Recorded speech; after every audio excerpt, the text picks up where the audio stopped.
वाह। है हल्ला, हल्ला मत कीजिए। पता नहीं आजकल हल्ला से बड़ी चीर हो गया है। ठीक है, हल्ला कीजिएगा। जानते हैं टारगेट बैच में बच्चा हल्ला किया, छोड़ दिए। ठीक है, छोड़ दिए, नहीं पढ़ा। हल्ला पता नहीं अभी चीर काहे हो गया, पहले उतना चीर नहीं था, अब पता नहीं क्या हो गया, चिड़चिड़ापन जैसा लग, यानी ठीक नहीं लगता है। हल्ला मत कीजिए, रिक्वेस्ट है। ठीक है, नहीं तो फिर हम क्लास छोड़ देंगे, तो फिर बाद में कहिएगा सर क्लास छोड़ दिए। समझा? हल्ला नहीं कीजिए। अभी 5-10 दिन हल्ला मत कीजिए, 10 दिन के बाद फिर कीजिएगा ना, कोई दिक्कत ना है। ठीक है, 10 दिन हल्ला मत कीजिए। चलिए आ जाइए। मौर्य वंश के इतिहास की जानकारी किन साहित्यिक स्रोत से प्राप्त होती है? ब्राह्मण साहित्य, जैन साहित्य, बौद्ध साहित्य, इनमें सब से प्राप्त होता है, इनमें सभी। तो मौर्य वंश के विषय में जानकारी ब्राह्मण साहित्य से प्राप्त होता है, बौद्ध साहित्य, जैन साहित्य, आंसर इनमें क्लियर। अर्थशास्त्र के रचयिता कौटिल्य, मुद्रा राक्षस, विशाख, कथासरित सागर, सोम, बृहद कथा मंजरी, क्षेमेंद्र, महाभाष्य, आंसर क्या होगा? बी होगा। तो 1 सेकेंड में फिर याद कर लेते हैं। ठीक है, और देखिए इतिहास में जैसे मिसलेनियस में दिवस से प्रश्न आता ही आता है, इतिहास में साहित्य से प्रश्न आता ही आता है, और ये साहित्य है इसलिए हम रिवीजन करवा रहे हैं। ठीक है, आप हो सकता है भूल भी गए होंगे। ठीक है, क्योंकि भूलने में तो आप लोग घुसखारे हैं। अर्थशास्त्र के रचयिता, अर्थशास्त्र, मुद्रा राक्षस, कथासरित सागर, बृहद कथा मंजरी, महाभाष्य। मौर्य प्रशासन के विषय में जानकारी देने वाला सबसे महत्वपूर्ण स्रोत अर्थशास्त्र। कौन? मौर्य काल के इतिहास की जानकारी देने वालों में प्रमुख जैन ग्रंथ परिशिष्ट पर्वन किसकी रचना? परिशिष्ट पर्वन हेमचंद्र की रचना है। किसकी रचना है? हेमचंद्र। मालवा, गुजरात एवं महाराष्ट्र को निम्नलिखित में से किस शासक ने पहली बार जीता? पढ़ा रहे थे तो बताए थे, एकदम बताए। चंद्रगुप्त मौर्य होगा? हाँ होगा। इंडिका किसकी रचना? मेगास्थनी। इंडिका किसकी रचना है? मेगास्थनी। निम्नलिखित में से किस यूनानी विद्वान ने चंद्रगुप्त मौर्य को सेंड्रोकोटस का? जस्टिन ने चंद्रगुप्त मौर्य को सेंड्रोकोटस और प्लूटार्क ने एंड्रोकोटस। जस्टिन ने सेंड्रोकोटस। तो आंसर क्या हो जाएगा? जस्टिन ना। सर्वप्रथम किस विद्वान ने सेंड्रोकोटस की पहचान चंद्रगुप्त मौर्य से की? सेंड्रोकोटस की पहचान चंद्रगुप्त मौर्य से विलियम जॉन्स ने किया है। किसने किया है? तो किस विद्वान ने सेंड्रोकोटस की पहचान चंद्रगुप्त मौर्य से किया है? William Jones. निम्नलिखित में से सही कथन का चयन करें, मतलब सही कथन कौन है उसका चयन कीजिए। मेगास्थनीज सेल्यूकस निकेटर का राजदूत, हाँ या ना? हाँ, मेगास्थनीज सेल्यूकस निकेटर का राजदूत था, और उसी का राजदूत बनकर के चंद्रगुप्त मौर्य के दरबार में आया था। और चंद्रगुप्त मौर्य के दरबार में रहा था ना जी, पाटलिपुत्रा में रहता था ना, पाटलिपुत्रा को पोलीब्रोथा कहा था ना जी।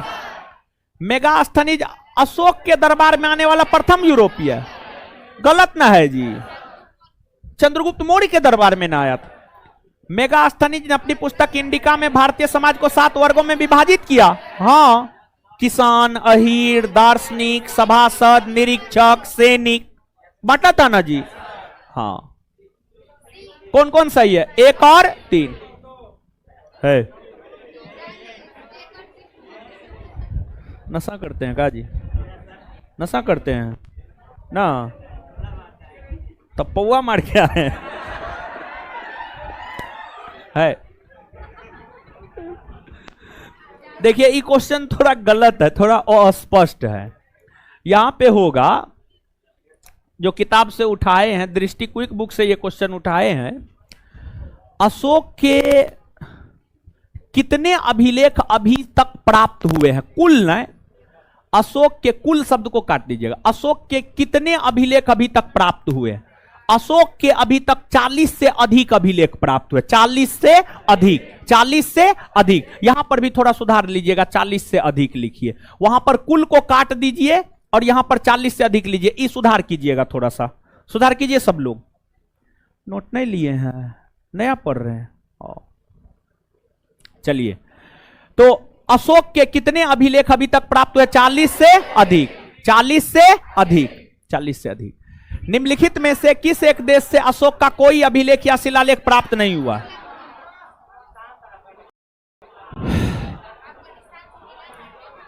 अफगानिस्तान से मिला है। श्रीलंका, श्रीलंका से नहीं मिला है। तो किस एक देश से अशोक का कोई अभिलेख या शिलालेख प्राप्त नहीं हुआ? आए कहां से? श्रीलंका। मौर्य वंश के इतिहास की जानकारी का महत्वपूर्ण स्रोत। मौर्य वंश के इतिहास के विषय में जानकारी का सबसे महत्वपूर्ण स्रोत है अशोक के अभिलेख। क्या है? अशोक के, मौर्य वंश के इतिहास के जानकारी का महत्वपूर्ण स्रोत क्या है? अशोक के, अशोक के अभिलेख। मेगास्थनीज ने भारतीय समाज को कितनी श्रेणियों में बांटा? 7। कितना में? मेगास्थनीज ने भारतीय समाज को कितनी श्रेणियों में बांटा? कितनी श्रेणियों में? 7। मौर्य साम्राज्य की स्थापना किस शताब्दी में हुई थी? 322-23 ईस्वी पूर्व, 4वीं शताब्दी ईस्वी पूर्व, 4वीं शताब्दी ईस्वी पूर्व। मौर्य साम्राज्य की स्थापना किस शताब्दी में हुई है? 4वीं शताब्दी ईस्वी, 4वीं शताब्दी ईस्वी पूर्व। मौर्य साम्राज्य की स्थापना किस शताब्दी में हुई है? 4वीं शताब्दी ईस्वी। मौर्य वंश के संस्थापक कौन थे? चंद्रगुप्त। मौर्य वंश के संस्थापक चंद्रगुप्त मौर्य। निम्न में से किस वंश के शासक घनानंद को पराजित कर चंद्रगुप्त मौर्य ने मगध में मौर्य वंश की स्थापना की? घनानंद कौन वंश का था? देखिए, क्वेश्चन कुछ भी है, क्वेश्चन का मतलब यह है कि चंद्रगुप्त मौर्य ने जो घनानंद को पराजित करके मगध में मौर्य वंश की स्थापना किया, वह घनानंद कौन वंश का था? तो नंद वंश का था ना जी, नंद वंश। आंसर क्या हो जाएगा? नंद वंश। मौर्य साम्राज्य की राजधानी कहां थी? पाटलिपुत्र, पाटलिपुत्र। चंद्रगुप्त मौर्य के राजनीतिक गुरु चाणक्य ना जी। चंद्रगुप्त मौर्य के राजनीतिक गुरु चाणक्य। मौर्य वंश नाम मौर्य किसके नाम पर पड़ा? देखिए, चंद्रगुप्त मौर्य की माता का नाम मूड़ा था जी, और मूड़ा का ही अर्थ क्या होता? मोर। क्या होता है? मोर। तो चंद्रगुप्त मौर्य की माता जो मूड़ा थी, मूड़ा का अर्थ जो मोर होता है, उसी के नाम पर चंद्रगुप्त मौर्य द्वारा स्थापित राजवंश का नाम मौर्य वंश पड़ा है। क्या पड़ा है? मौर्य वंश। अर्थात इस प्रश्न का उत्तर क्या हो जाएगा? बी। बी होगा ना जी। मूड़ा, रा सब आकर जोड़ दीजिए, मूड़ा। भारत का मुक्तिदाता किसे कहा जाता है? भारत का मुक्तिदाता कहा जाता है चंद्रगुप्त मौर्य को। चंद्रगुप्त मौर्य को। अब यहां पर सुनिए हीरो साहब, देखिए, भारत का मुक्तिदाता चंद्रगुप्त मौर्य को क्यों कहा जाता है, यह समझने वाला बात है, और काफी अच्छा क्वेश्चन है। अभी तो हम आपको बता रहे हैं तो आप बोल दे रहे हैं, लेकिन बाद में अगर यही प्रश्न आएगा ना तो आप सही नहीं कर पाइएगा। तो भारत का मुक्तिदाता चंद्रगुप्त मौर्य को कहा जाता है। प्रश्न यह है कि क्यों कहा जाता है। देखिए, चंद्रगुप्त मौर्य जब मौर्य वंश की स्थापना मगध में किया, तो मौर्यों की स्थापना से पहले मगध में कौन वंश का शासन था? नंद वंश। और नंद वंश के शासक जब घनानंद हुआ करते थे, तो घनानंद के समय ही सिकंदर ने भारत पर आक्रमण किया। क्या क्या? सिकंदर ने भारत पर, और सिकंदर ने भारत पर आक्रमण कर भारत के उत्तरी पश्चिमी भाग को जीता। भारत के कौन भाग को जीता? भारत के उत्तरी पश्चिमी भाग। तो भारत का उत्तरी पश्चिमी भाग सिकंदर के अधीन था। सिकंदर के मृत्यु होने के बाद भी सिकंदर के सेनापति के अधीन भारत का उत्तरी पश्चिमी भाग रहा। भारत का उत्तरी पश्चिमी भाग सिकंदर के सेनापति के अधीन रहा। सिकंदर के सेनापति के अधीन रहा। लेकिन जब चंद्रगुप्त मौर्य शासक बने, तो चंद्रगुप्त मौर्य ने भारत के उन तमाम क्षेत्रों को जीतकर अपने साम्राज्य में मिलाया जो सिकंदर के भी अधीन था। जो सिकंदर के अधीन था, भारत के उन तमाम क्षेत्रों को जीत करके चंद्रगुप्त मौर्य ने अपने साम्राज्य में मिलाने का काम किया, अर्थात यूनानी शासन से मुक्ति दिलाने का काम, अर्थात सिकंदर तथा उसके सेनापति के शासन से मुक्ति दिलाने का काम भारत के लोगों को जिसने किया है वह चंद्रगुप्त मौर्य है। यही कारण है कि चंद्रगुप्त मौर्य को भारत का मुक्तिदाता कहा जाता, भारत का मुक्तिदाता कहा जाता। बात समझ में आया? याद रखिएगा, बड़ी अच्छा क्वेश्चन है, समझ गए? वीवीआई मार लीजिए इसमें।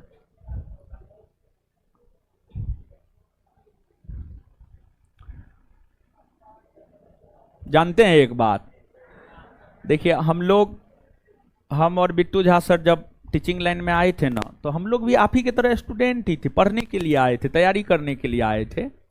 तो जब टीचिंग लाइन में आए थे ना, तो हम लोग का उद्देश्य था रिजल्ट रिजल्ट रिजल्ट, और जब से कोचिंग लाइन में आए बहुत अधिक रिजल्ट दिए। और जानते हैं उससे पहले कोई टीचर रिजल्ट उजल्ट नहीं दिखाता था, आप पता कर लीजिएगा। सबसे पहले हम लोग रिजल्ट दिखाना शुरू किए, तब बहुत सारा टीचर जो है पैसा पर रिजल्ट खरीद करके दिखाना शुरू कर दिया, और धीरे धीरे सब का भंडा फूट रहा है, समझ गए? हम तो अपना ओरिजिनल रिजल्ट दिखाए हैं पूरा का पूरा, सब का सब चीज मेरे पास है। 1717 से लेकर आज तक हर बच्चा का 1717, अरे बकलोल 1717 पोस्ट दरोगा, तब कहता है महिला, तब कहता है महिला को दिमाग होता है, साबित कर दी।